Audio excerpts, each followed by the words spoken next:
Sekarang hadis ke 157 bab 16 perintah untuk selalu menjaga sunnah dan adab-adabnya. Imam Nawawi dalam Riyadhus Shalihin di kitab yang terjemahan ini itu mengutip Al-Hasyr, wa ma ataakumur rasulu fakhudhuhu wa ma nahakum anhu fantahu. Dan apa yang diberikan Rasul kepadamu maka terimalah, dan apa yang dilarang Rasul bagimu maka tinggalkanlah. Kemudian itu Al-Hasyr surat ayat 7. Sekarang surat An-Najm. An-Najm itu ayat 3-4. Dan tidaklah yang diucapkan itu Al-Quran menurut keinginannya, tidak lain Al-Quran itu adalah wahyu yang diwahyukan kepadanya. An-Najm ayat 3 dan ke-4. Kemudian katakanlah, ya Muhammad, jika kamu mencintai Allah, ikutilah aku, niscaya Allah mencintaimu dan mengampuni dosa-dosamu. Al-Imran ayat 31. Sungguh telah ada pada diri Rasulullah itu suri teladan yang baik bagimu, yaitu bagi orang yang mengharap rahmat Allah dan kedatangan hari kiamat, dan yang banyak mengingat Allah. Al-Ahzab ayat ke-21. Dan sekarang An-Nisa ayat ke-65. Maka demi Tuhanmu, mereka tidak beriman sebelum mereka menjadikan engkau Muhammad sebagai hakim dalam perkara yang mereka perselisihkan, sehingga kemudian tidak ada rasa keberatan dalam hati mereka terhadap putusan yang engkau berikan, dan mereka menerima dengan sepenuhnya. An-Nisa ayat 65.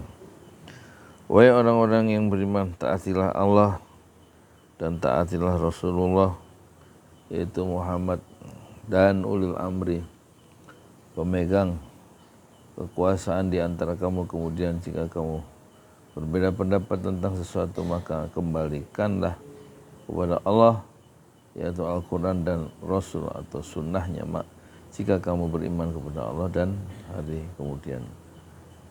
Surat An-Nisa ayat 59. Ya. Kemudian surah Asy-Syura ayat 52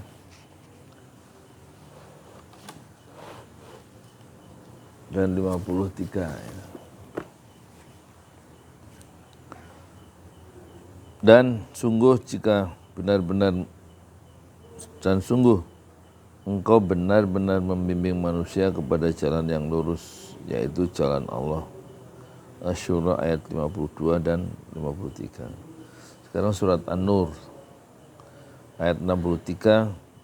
Maka hendaklah orang-orang yang menyalahi perintah Rasulnya takut akan mendapat cobaan atau ditimpa azab yang pedih. Al-Ahzab 34. Dan ingatlah apa yang dibacakan di rumahmu dari ayat-ayat Allah dan hikmah sunnah nabimu. Ya. Kemudian hadis ke-157 dari Abu Hurairah radhiyallahu anhu dari Nabi sallallahu alaihi wasallam, beliau bersabda, "Du'uni ma taraktukum, innama ahlaka man kana qablakum kasratu su'alihim wa ikhtilafuhum ala anbiya'ihim, fa idza nahaitukum an syai'in fajtanibuhu, wa idza amartukum bi amrin fa'tu minhu mastata'tum." Muttafaqun alaih. Tinggalkanlah apa yang aku tinggalkan untuk kalian, karena orang-orang sebelum kalian binasa karena banyaknya pertanyaan mereka dan perselisihan mereka terhadap nabi-nabi mereka. Jika aku melarang suatu hal kepadamu, maka jauhilah dia, dan jika aku memerintahkan suatu perkara kepadamu maka lakukanlah ia sekuat usahamu. Du'uni ma taraktukum, dari Abu Hurairah radhiyallahu anhu dari Nabi sallallahu alaihi wasallam, beliau bersabda, du'uni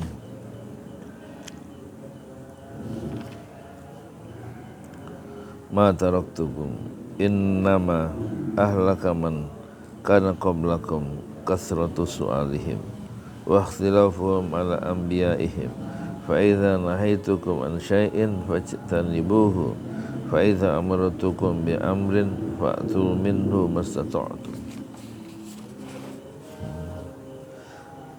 Tinggalkanlah apa yang aku tinggalkan untuk kalian, karena orang-orang sebelum kalian binasa lantaran banyaknya pertanyaan mereka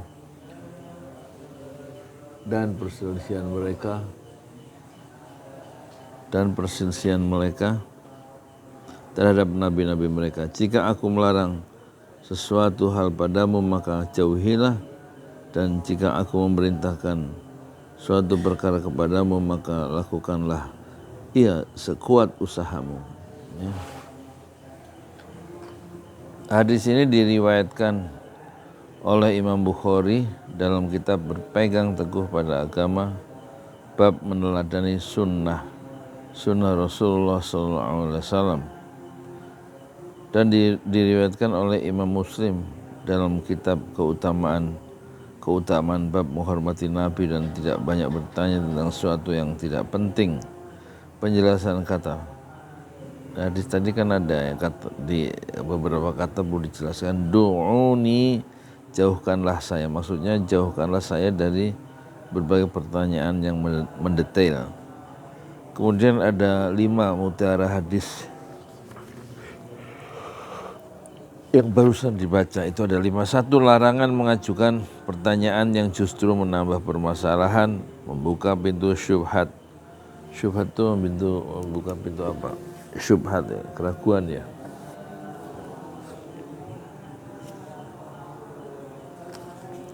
Dan memunculkan perselisihan. Tidak diragukan lagi bahwa perselisihan itu dapat menyebabkan kebinasaan. Pertanyaan yang pernah disampaikan oleh Bani Israel adalah contoh dari pertanyaan itu. 2, wajib meninggalkan segala sesuatu ya, yang dilarang kalau larangan itu tegas, atau sunnah meninggalkan larangan tersebut kalau larangan itu tidak tegas ya. 3, meninggalkan larangan tidak menimbulkan beban kesulitan, oleh karenanya larangan itu bersifat umum. 4, melaksanakan perintah terkadang menimbulkan beban kesulitan, oleh sebab itu seharusnya perintah disesuaikan dengan kemampuan ya, manusia. 5, sesungguhnya ya, perpecahan dan kelemahan yang menimpa dunia Islam diakibatkan oleh perselisihan pendapat mereka yang terjadi di antara para ulama mereka, sehingga mereka terpecah menjadi banyak mazhab, bersikap reaksioner dan membela pendapatnya masing-masing. Mereka meninggalkan aspek penting, yaitu mengantarkan Islam kepada generasi dan umat yang lain. Oleh karena itu mereka memperoleh kerugian besar, kehilangan pusat kepemimpinan,